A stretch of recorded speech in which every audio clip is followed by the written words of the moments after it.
2026년 기초연금 개편 긴급 분석, 내 연금은 안전할까? 2026년 기초연금 개편 긴급 분석, 내 연금은 안전할까?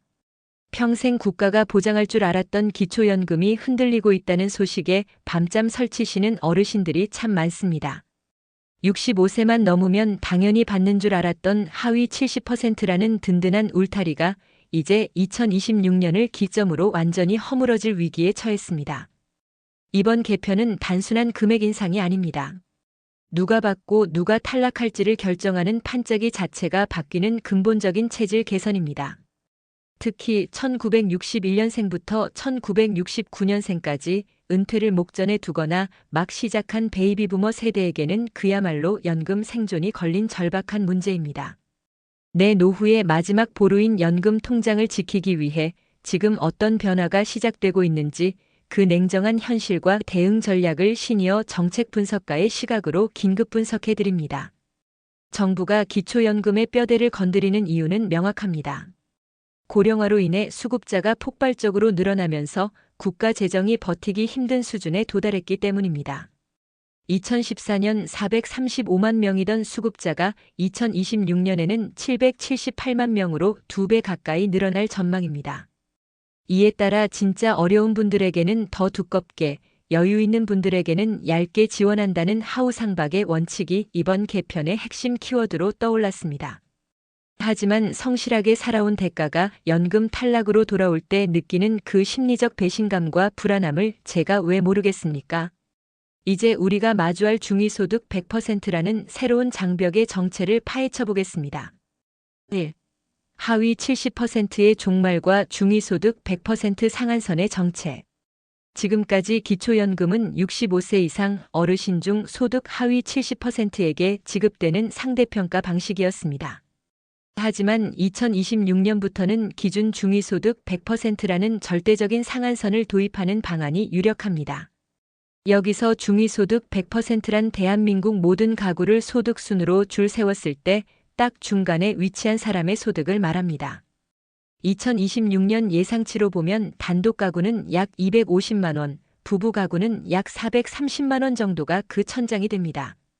기존에는 노인 인구 내에서만 줄을 세웠다면 이제는 돈 잘 버는 젊은 세대까지 포함한 전 국민 소득을 기준으로 삼겠다는 겁니다. 이 상한선이 도입됨으로써 발생하는 가장 큰 위험은 자동 탈락 구조입니다. 물가가 오르고 내 소득이 조금만 올라도 고정된 상한선에 걸려 연금이 끊기게 됩니다. 한국개발연구원 KDI의 분석에 따르면 이 구조가 정착될 경우 현재 70%인 수급 비율은 2050년 50% 수준까지 점진적으로 하락하게 됩니다. 국가 입장에서는 약 5조 원의 재정을 아끼겠지만 어르신들 입장에서는 연금권 밖으로 밀려나는 차가운 현실을 마주하게 되는 것이죠. 그렇다면 당장 2026년에 내가 수급 자격을 유지할 수 있을지 구체적인 숫자와 계산법을 살펴보겠습니다. 2026년 선정기준액과 소득 인정액 계산의 기술. 2026년 기초연금 선정기준액은 2025년 대비 약 8.3% 인상되어 단독 가구 247만 원, 부부 가구 395만 2천 원이 될 전망입니다. 기준선이 올라갔으니 유리해 보이지만 내 소득이 어떻게 인정되는지를 모르면 무용지물입니다. 특히 일하는 어르신들을 위한 근로소득 공제액이 116만 원으로 상향된 점을 주목하십시오. 근로소득 인정액 셀프 계산법. 1단계 월급에서 기본 공제 116만 원을 뺍니다. 2단계 남은 금액에 0.7을 곱합니다. 30% 추가 공제.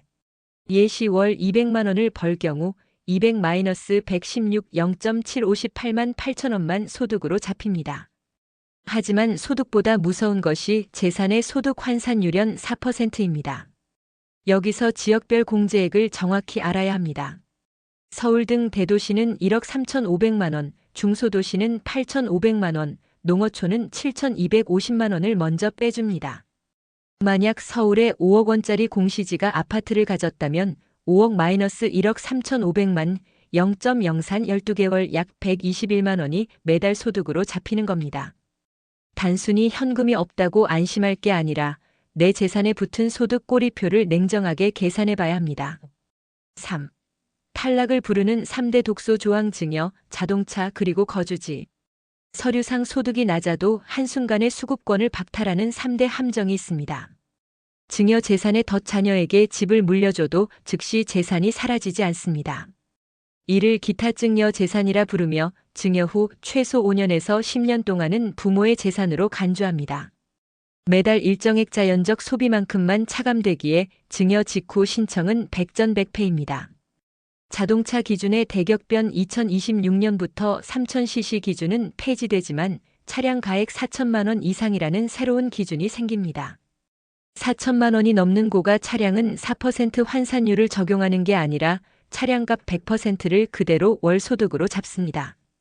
4,100만 원짜리 차를 타면 매달 4,100만 원을 버는 재벌로 분류되어 즉시 탈락입니다.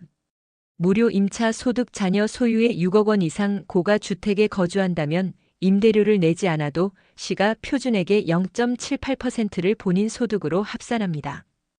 효도받는 자식 집 거주가 연금을 깎는 부메랑이 될 수 있습니다. 4.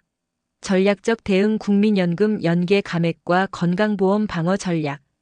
많은 분이 국민연금을 받으면 기초연금이 깎이는 것에 분노하십니다. 여기서 정확한 팩트를 짚어드립니다. 기초연금이 감액되는 진짜 기준은 총연금액이 아니라 국민연금 내의 어급여액 소득재분배 부분이 26만 2,270원을 초과할 때부터입니다. 감액되더라도 국민연금과 기초연금을 합친 총액은 무조건 커지므로 깎이는 게 아까워 국민연금 신청을 미루는 우를 범해서는 안 됩니다. 진짜 무서운 것은 이중 타격 더블 제퍼디입니다. 국민연금 수령액이 늘어나 기초연금에서 탈락하는 것도 억울한데 부부 합산 소득이 연 2천만 원을 넘어서는 순간 건강보험 피부양자 자격이 박탈됩니다. 이 경우 월 20만 원 이상의 지역가입자 건강보험료 폭탄을 맞게 됩니다. 이를 방어하기 위한 전략적 소득 레벨링 스트러티직 인컴 레벨링이 필요합니다. 연금 수령액이 2천만 원 경계선에 있다면 조기노령연금을 신청해 수령액을 일부러 깎음으로써 소득인정액을 조절하고 피부양자 자격을 유지하는 것이 실질적인 실수령액 관점에서 훨씬 이득일 수 있습니다. 5. 내 연금을 지키는 3단계 필승법. 변화하는 제도 앞에서 가만히 앉아 당할 수는 없습니다. 지금 당장 실천해야 할 3단계 방어 수칙을 정리해 드립니다. 1단계 정기적인 자격 검진 1355 콜센터나 복지로 모의 계산기를 통해 내 소득 인정액을 수시로 체크하십시오. 특히 1961년생 예비 수급자들은 생일 한 달 전 신청 시기를 놓치면 소급 적용이 안 되어 수백만 원을 날리게 되니 주의가 필요합니다. 2단계 수급 희망 이력 관리 서비스 신청 탈락 통보를 받더라도 실망하지 말고 이 서비스를 신청하십시오. 향후 5년간 기준이 바뀌어 수급 자격이 생길 때 국가가 먼저 연락해주는 연금 비서 역할을 합니다. 3단계 실무적 방어 장치 마련. 혹시 모를 채무 압류로부터 연금을 지키기 위해 행복지킴이 통장을 반드시 개설하십시오.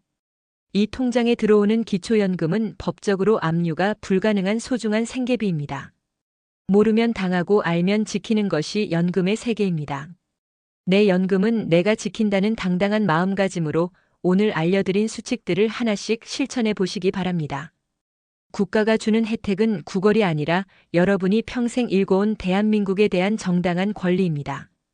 오늘 분석이 여러분의 노후 자금 방어에 실질적인 도움이 되었기를 바랍니다.